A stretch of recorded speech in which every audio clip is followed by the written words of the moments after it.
Então, boa tarde para todo mundo aí. Vocês conseguem escutar bem aí atrás? Vocês estão de voz? Então, tá bom. Então, em primeiro lugar, assim, hoje eu acho que é uma primeira reunião multiprofissional num modo um pouco diferente, né, de exposição. E eu agradeço aí ao grupo dos organizadores pelo convite. Então, meu nome é Marcelo, eu sou médico, minha formação é em medicina intensiva e eu sou assistente da UTI 11GS, tá bom? Então, o título que eu queria discorrer, na verdade, falar mais sobre amenidades gerais, mas o título é a base das amenidades gerais sai daqui, os pilares do cuidado do doente grave, tá bom? Bom, esses são os tópicos que eu queria discorrer. Falar um pouco sobre definição de UTI, classificação, origem das UTIs, o que é uma UTI de alto valor. Esse é um conceito importante para a gente ver. Como a gente pode, pelo menos hoje, enxergar um caminho de melhora e concluir sobre tudo isso. Gente, definição de UTI vocês vão encontrar várias. Essa que eu trouxe para vocês é a definição da Federação Mundial de Medicina Intensiva. Tá?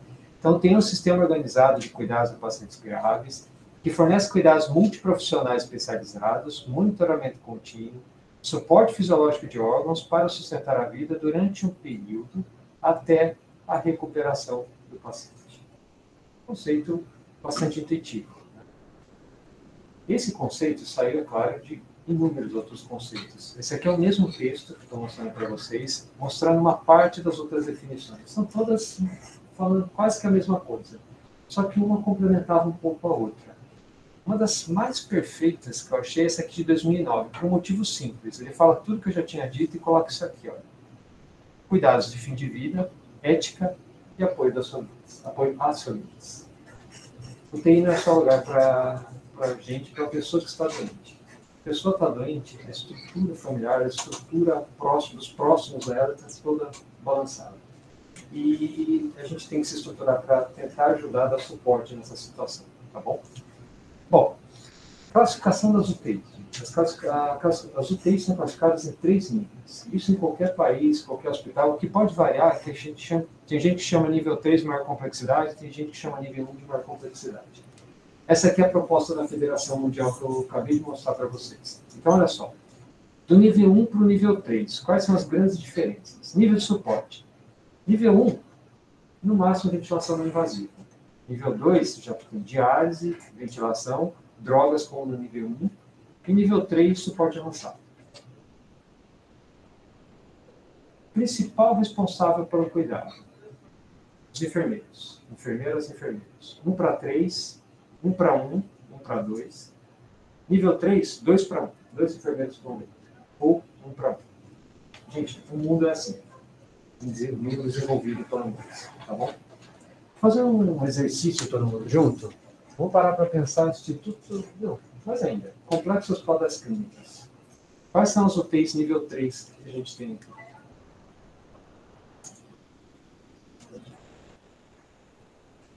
Olha, a que mais chega perto disso daqui é a REC, e a UTI do Instituto da Criança. Tá bom? As outras são UTIs nível 2. De complexidade média, não complexidade alta. Tá bom? Só para a gente se enxergar no que está acontecendo.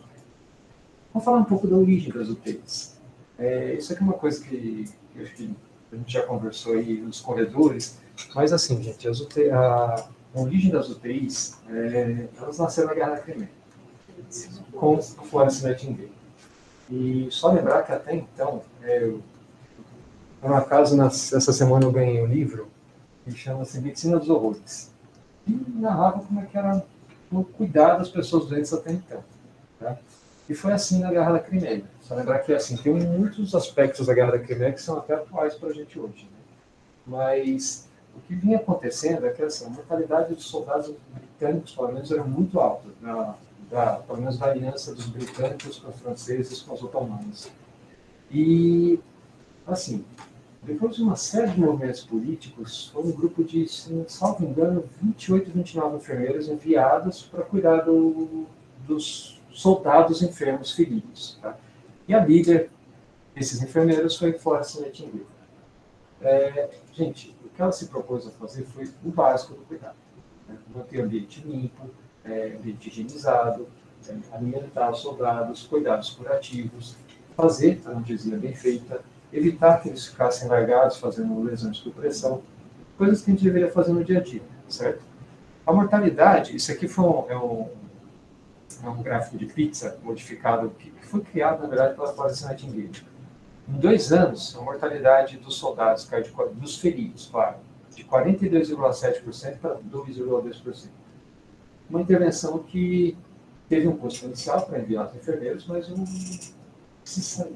que se economizou de custo e vidas foi uma coisa bastante interessante.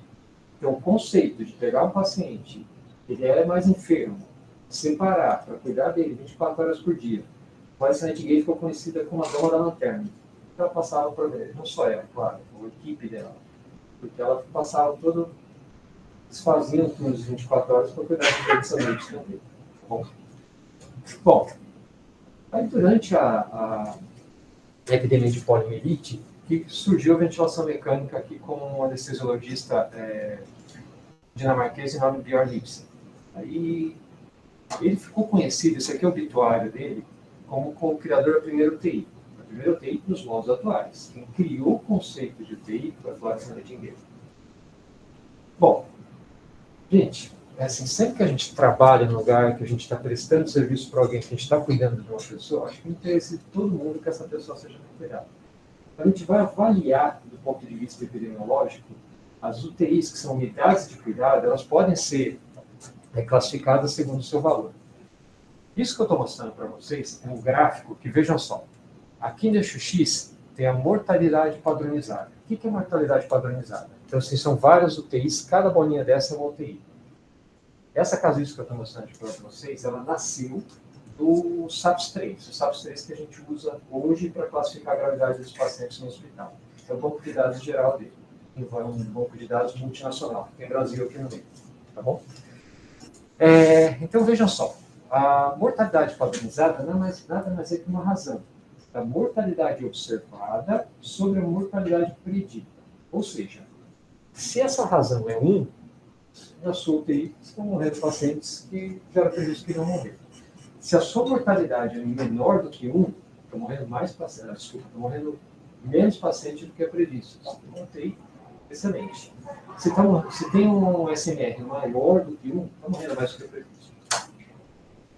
SRU é o consumo é o consumo que a gente tem na UTI. Quer dizer, se o SRU é acima de 1, a gente está gastando mais do que é previsto. Se o CRU é menor do que 1, a gente está gastando menos do que é previsto. E o que é valor? Qual é o conceito de valor? Valor não é custo, gente. Custo é dinheiro. Tá? Valor é uma razão também entre a nossa efetividade e eficiência sobre o nosso custo. Então, quer dizer, se eu tenho uma UTI muito boa, onde, assim, os pacientes muito graves conseguem sobreviver, com um custo muito baixo, o valor dessa UTI é muito alto. Se eu tenho uma UTI muito boa, só que eu gasto muito dinheiro para fazer isso, já perdeu o valor. Bom, então, olha só. Esse quadrante aqui é um quadrante onde o SRU é maior do que 1 e o SMR é maior do que 1. Quer dizer, está ficando mais tempo do que precisa e morrendo mais do que precisa. Então, são UTIs de valor baixo. Tá? Essas UTIs aqui embaixo são UTIs que morrem menos do que o predito e fica menos tempo internado, gasta menos do que o predito. São UTIs excelentes. Certo? Onde que a gente está? Olha só. SMR. Lembra que quando é maior do que 1, morre mais do que o predito. Certo? Olha nós aqui. 1,34. O maior SMR de todas as regiões medidas. Nesse gráfico, a gente está nesse quadrante primeiro. Bom. Quem são os melhores aqui? Bom, está aqui. Os australianos e neozelandeses. Né? Eles têm um SMR baixo e um SRU baixo. Assim, a medicina intensiva na Austrália e Nova Zelândia é considerada a melhor do mundo. Tá? Justamente por causa disso. Eles têm um valor muito alto, resultados muito bons, com gasto muito baixo. Tá bom? Bom, vamos lá. Mas assim, as UTIs não são todas iguais. Isso aqui eu só trouxe para mostrar para vocês de regiões diferentes. Eu estou mostrando aqui para vocês. Na internação, nos Estados Unidos e no Reino Unido. países que são muito parecidos, desde a sua origem. Então, vejam, assim, nos Estados Unidos, a maior parte dos pacientes internam sem ventilar. Tá? 21% deles internam entubados. No Reino Unido, já é um pouco diferente. Lá só internam pacientes muito graves. Mais da metade deles já internam entubados. Então, assim, é uma comparação que a gente precisa tomar um certo cuidado com isso. A gente vai voltar para ver o Brasil como é que fica nisso daqui, tá bom? Mais ainda, isso aqui que eu estou mostrando para vocês é cuidado de fim de vida, tá bom? Então, olha só. Nessa linha pontilhada cinza claro são os ingleses. Os ingleses, mais ou menos, quase 50% das pessoas que morrem na Inglaterra morrem no hospital. Quase nenhum morre no UTI, principalmente os idosos, acima de 85 anos. Tá bom? Interessante. Nos Estados Unidos, eu diminui um pouco o número de pessoas que morrem no hospital, mas uma boa parcela, quase um terço deles morrem no UTI. Certo? Tá, joia. Bom, gente, até agora que eu mostrei para vocês é que a gente não está bem ainda. Né? Eu digo ainda porque a gente tem que melhorar. Acho que para melhorar, o primeiro passo é a gente saber que está bom. Então, como que a gente pode melhorar? Olha, gente, acho que a atenção, o foco de todo mundo é a atenção ao paciente. Uma pessoa só, e hoje em dia, na complexidade que existe nas doenças, conseguir enxergar tudo que está acontecendo é difícil no paciente. Tá bom? Ainda mais quando essa pessoa está sobrecarregada. Acho que é um pouco intuitivo isso que eu estou falando, né? Mas às vezes no dia a dia a gente não para para pensar nisso. Então, olha só, isso aqui é uma casuística dos Estados Unidos, tá? Do professor Jeremy Kahn com o Derek Angus. Ele só está mostrando para a gente o papel da equipe multidisciplinar isolado dos pacientes em termos de sobrevida na UTI. Tudo que é abaixo de 1 aqui, isso aqui é uma análise multivariada, é protetor. Vamos enxergar dessa forma. Tá? Então, nos doentes ventilados, isso é protetor. Nos doentes, isso aqui são os doentes mais graves. É um jeito que eles usaram para medir a gravidade dos pacientes, que já que não tem SAPS de todo mundo, criaram um jeito mais simples, que é o ATAS Score. Também, dos doentes no quartil mais grave dos pacientes, tem uma equipe multidisciplinar, parece ser protetor, parece associado com maior sobrevida dos pacientes. Nos doentes sépticos, que é uma das síndromes, acho que mais, vamos dizer assim, que levam mais pessoas à morte na atualidade nossa, não é a principal causa, mas uma das principais causas também parece ser protetor.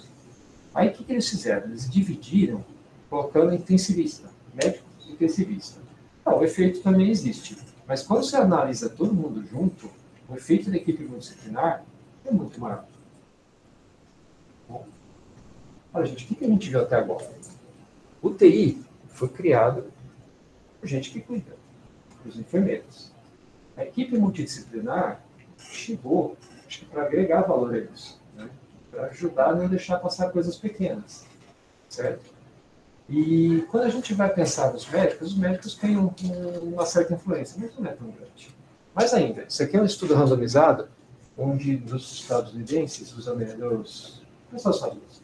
E o que eles fizeram aqui foi simplesmente comparar um grupo que tinha plantonista à noite intensivista ou não tinha. O tempo de internação foi igual, a mortalidade foi igual, ou seja, não fez diferença. Só lembrar que algumas UTIs só funcionam, nos Estados Unidos principalmente, tem um médico para intercorrências. Ponto. É o hospitalista. Ele cobre o hospital inteiro. E a equipe multidisciplinar que faz os UTI andando. Os resultados são verdade. Os resultados são ótimos. Tá bom? Bom, vamos lá. Eu vou mostrar para vocês uns dados que não são de UTI. Mas depois eu digo o porquê disso. Olha só. Isso daqui é uma corte que chama RN Forecast. E o que se fez aqui?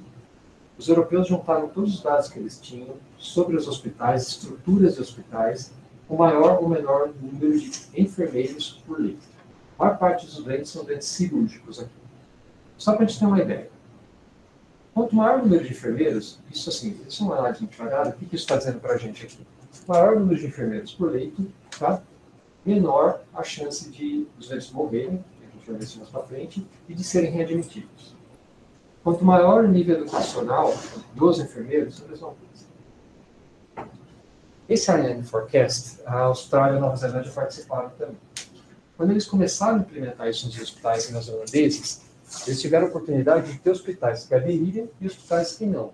Isso antes de virar lei, hoje é lei. Lá, assim, Não tem enfermeiro, não tem leito. Tá? Olha que interessante. Então, assim, o efeito da intervenção, ou seja, de ter numa enfermaria um enfermeiro para 4 pacientes.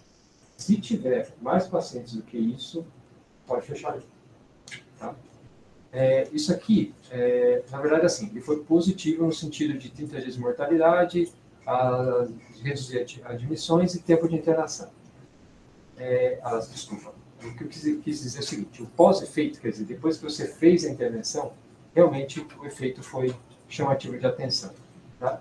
E uma coisa, quando você vai transformar isso em números, fazer uma matemática em cima disso, criar uma equação. Quando você aumenta um paciente para o enfermeiro, esse aqui é o poder que a gente tem para aumentar a chance de ter intercorrências para os pacientes. Então, assim, a gente só retomou o que a gente conversou lá no começo. Quando a gente deixa de cuidar bem dos doentes, os doentes deixam de ir bem. Tá bom? Bom, isso aqui é só uma troca, explanando mais dados dessa casuística dos australianos. Então, olha, para cada paciente adicional por enfermeiro, isso aumenta 12% a chance dos pacientes morrerem.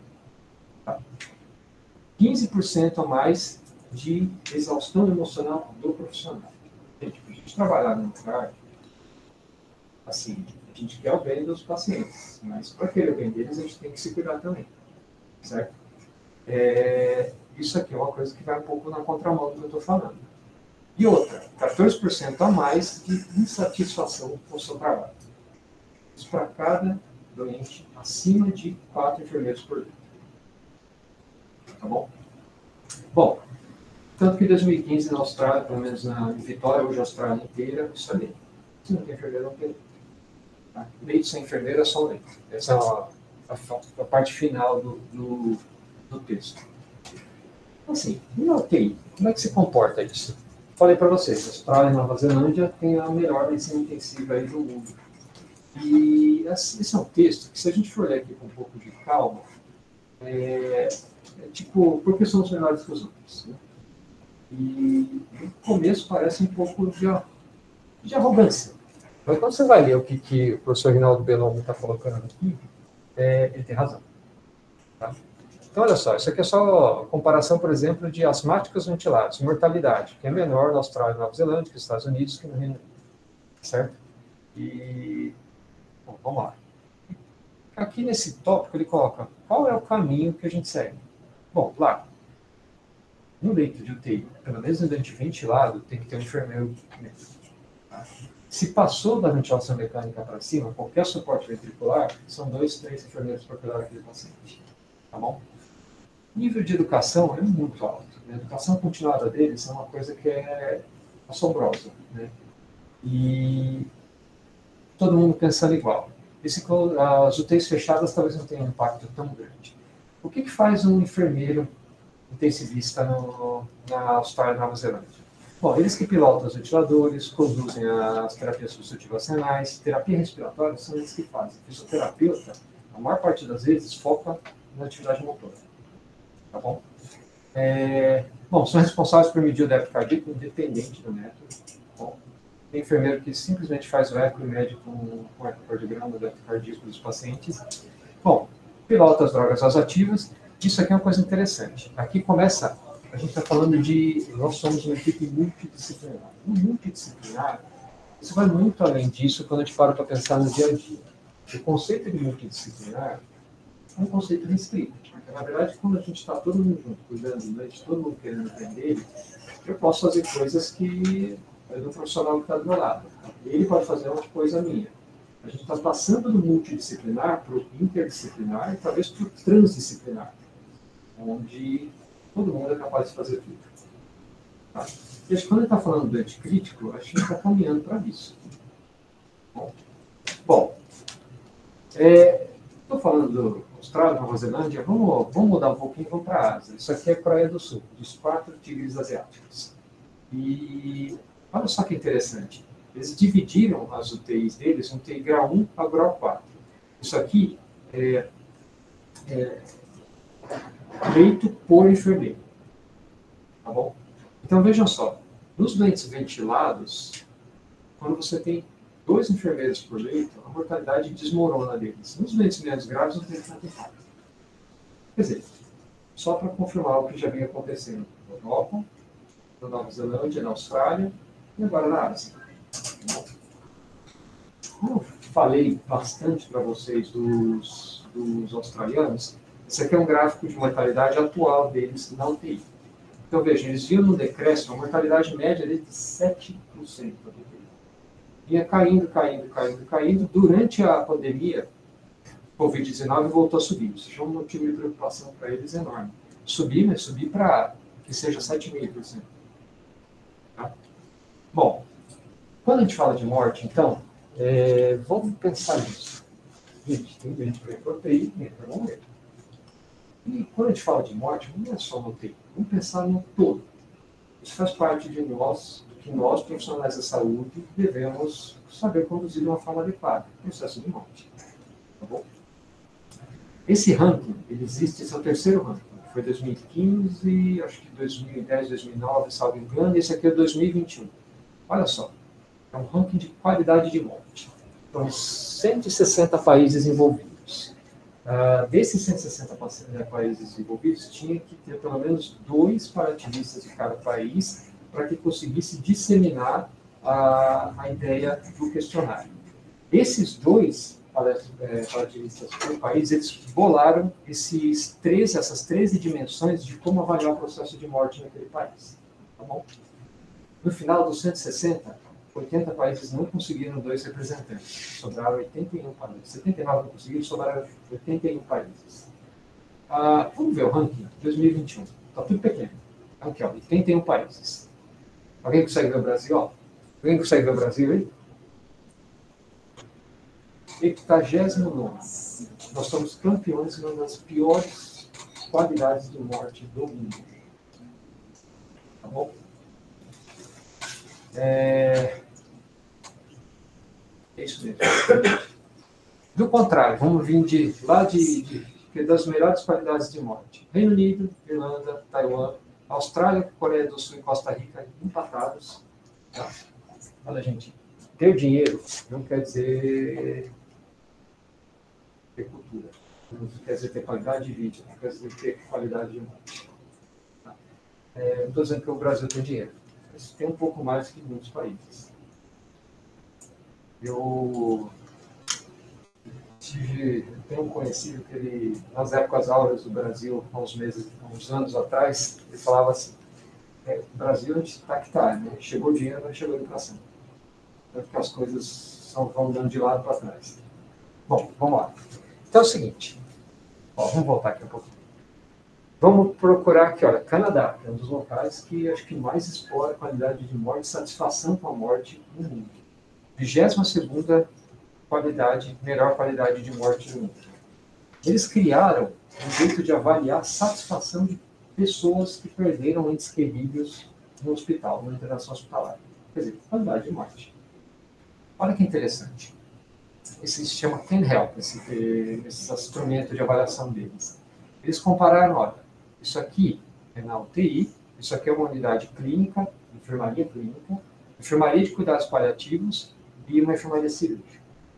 Olha que interessante, quanto maior o número, maior a pontuação, maior a satisfação dos unidades que perderam esse ente querido. Veja que interessante que na UTI foi melhor que no resto, inclusive que na unidade de cuidado paliativo. Interessante. O que eu estou querendo dizer, gente? Que a UTI não é só lugar para sair vivo, não é que veio para a UTI que vai ter que sobreviver de qualquer jeito. Tem gente que vem para a UTI realmente, assim, do ponto de vista humano, eles não têm condições, talvez tenham condições de sobreviver, mas se não tiverem, a gente vai determinar isso. A gente consegue dar uma boa morte para eles. Tá? E cuidado com a família. A gente consegue fazer isso. Bom, vamos falar um pouco das UTIs no Brasil. Tá? Acho que todo mundo imagina que no Brasil tem poucas UTIs, certo? Pois não. Não é, não. Campeões por leitos de UTI por 100 mil habitantes. Alemanha, Bélgica, Croácia, Estados Unidos e a gente. Quase empatado com os Estados Unidos. Tem muito leito de UTI. Mas tem muito mais no serviço privado. É verdade. O serviço privado parece o Canadá. O SUS está igual à Espanha. Como muita coisa aqui no Brasil, é muito mal distribuída. mas a gente tem um número de leitos de UTI que é extremamente alto. Tá bom? Só para a gente ter uma ideia da distribuição das UTIs. Vejam que aqui no Sudeste tem 27 mil leitos de UTI. Tá? Isso aqui foi checado agora faz pouco tempo, né? Um ano mais ou menos, que é o projeto UTIs Brasileiras. Vejam que se a gente somar do Sul, Norte, Nordeste e Centro-Oeste, não dá o número de UTIs que tem de leitos de UTI que tem no Sudeste. Onde a gente mais concentra leitos de UTI aqui no Brasil. Vamos ver então a diferença dos suportes. Vocês vão ver que uma semelhança bem grande entre a gente e os estadunidenses, né? Aqui, ó, ventilação mecânica. 21% dos doentes aqui no Sudeste vem ventilado. 5 precisam de diálise e 18 precisam de drogas. Um nível de suporte muito baixo. Um gasto de dinheiro muito grande. Tá? E vejam que aqui no Sudeste a gente é metade do Norte e metade do Sul. Certo? Bom, quando a gente fala de público e privado, é uma diferença que se mantém mais ou menos dessa como do Sudeste para o resto. Então, no serviço público, o dobro de pacientes dialisam, o dobro de pacientes ventilam, um pouco mais do dobro, e o dobro de pacientes precisam de drogas vasoativas. Tá bom? Bom, voltando ainda no Brasil e cuidado. Essa é uma corte, chama Orquestra. É uma corte do Taquito Fernando Zampieri. O Fernando Zampieri foi assistente aqui das UTIs agora no Canadá. Olha que interessante. O que ele mediu aqui, ele conseguiu separar grupos de UTIs de acordo com a liberdade da enfermagem. Liberdade para quê? Para mexer no vasopressor, na sedação, na FO2 ventilador, desmamar o paciente da ventilação mecânica, nutrição, mobilização e medicação sintomática. Medicação sintomática, quase todo mundo aqui é livre. Mas esse cluster 1 é o cluster que tem maior liberdade. Se vocês forem ver aqui todas as dimensões medidas, o cluster 1 é onde a enfermagem tem o maior grau de liberdade para manusear os pacientes. Olha que interessante. Nesse cluster 1, onde, mais uma vez, a enfermagem tem uma liberdade muito grande para mexer com os pacientes. Muito baixa para mexer com os pacientes, é o contrário. A mortalidade observada é maior. Gente, perdão, falei tudo contrário para vocês. O cluster 1 é menor liberdade, o cluster 3 é maior liberdade. Desculpa, falei o contrário para vocês. Tá? Então vejam que a mortalidade observada é maior que a prevista. Já onde a liberdade é muito grande, inverte essa relação. Mais uma vez, voltando a cuidado. Bom, então assim, olha, gente, só para resumir o que eu queria deixar aí, pelo menos assim, isso é uma ideia mais pessoal minha do que qualquer outra coisa. Mas qual que é o objetivo da unidade de terapia intensiva? Bom, os doentes sobreviverem, perfeito, acho que todo mundo quer isso. Não depende da gente, ou algumas coisas assim. Mas com qualidade de vida. Isso é fundamental. Quem veio para morrer, que tem uma qualidade de morte. UTI é um lugar para os doentes morrer. Também. Todo mundo vai morrer, não tenho certeza que a gente tem uma vida. Um lugar que a gente tenha que explorar um jeito de trazer satisfação para o paciente e satisfação para os familiares. Afinal, parem para pensar, a gente está cuidando do indivíduo num dos momentos mais difíceis da vida dele e mais difíceis da família dele. Às vezes, assim, o fato de a gente falar um bom dia, um boa tarde, uma boa noite, já faz muita diferença para nós. E a gente esquece disso. Tá bom? Bom, e também, uma equipe que não está bem entre si, também não consegue tratar bem os outros. Então, isso é uma coisa que a gente precisa ter. Essas 5 coisas acho que são fundamentais para o nosso dia a dia. Então, sobreviver com qualidade de vida dos pacientes, para quem for morrer, morte com qualidade, satisfação do paciente e dos familiares e nosso tempo. Tá? Isso, a gente pode, a base de tudo isso é cuidar. Gente, viver é viver em cima da areia. Né? Só que a gente traz coisas com a gente que são muito, vamos dizer assim, estruturadas, que são bem enraizadas, onde a gente tem já um solo um pouco menos arenoso para se apoiar. Tá bom? Cuidar significa ajudar os pacientes, abraçar os pacientes, em todos os sentidos possíveis, né? Desejar o melhor para ele, ponderar o que você vai fazer com ele, tá bom?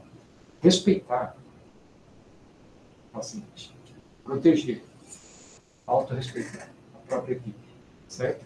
E outras coisas que não cabem aqui. quando a gente fala de ponderar, aqui entra o conhecimento técnico e o conhecimento tácito. O conhecimento tácito é o conhecimento que a gente adquire no dia a dia, com a experiência. O conhecimento técnico, a gente se prende muito nisso aqui. E esquece do resto. É importante, não, sem dúvida, é importante. Mas ele é uma parte pequena de um todo enorme. Bom, respeitar. Aqui vem bondade. Só mais uma vez, lembrar que a gente está cuidando de pessoas que estão nos seus momentos talvez mais difíceis das suas vidas. E ter empatia e sensibilidade para cuidar deles. Não, proteger. Proteger sempre conhecer os valores do paciente. Bom, o paciente não queria estar passando, o seu João, Dona Maria, não queria estar passando pelo que ele está passando. Mas não, você está no hospital, vamos fazer o que a gente faz com todo mundo. Não é assim, né, gente? A gente consegue individualizar, consegue enxergar, consegue perceber, consegue se sensibilizar com o que os doentes pensam também. E assim, evitar eventos adversos aqui, me proteger. Bom, aqui a gente monta o cuidado dos pacientes. Olha, gente, eu vou mostrar uma coisa para vocês, que é bem fácil de crítica, mas eu acho que no nosso dia a dia, a gente vive mais ou menos isso. Aqui a gente está discutindo tudo que a gente discute com os pacientes, né? Esse monte de coisa. Só que esquece do principal. Cuidado. Isso aqui é um complemento muito grande do cuidado. Isso faz parte do cuidado? Faz. Isso aqui é uma parte pequena. De novo, isso aqui é um conhecimento técnico. Né? Uma parte pequena. Bom, então, assim, só para concluir. Cuidar, a unidade de cuidado intensivo é uma unidade de cuidado intensivo. A gente cuidar do paciente e da família dele. Assim, gente, sem dúvida nenhuma. O enfermeiro é o principal profissional envolvido. O resto, todos nós, estamos ali para tentar ajudar do melhor jeito possível. Quando a gente está falando desse jeito que eu estou falando, está falando um conceito meio multidisciplinar, mas a gente pode invadir a interdisciplinaridade, a transdisciplinaridade e trabalhar todo mundo fazendo a mesma coisa. Tá? Bom, que é esse conceito aqui. Bom, gente, isso é que eu tinha que falar aí para vocês.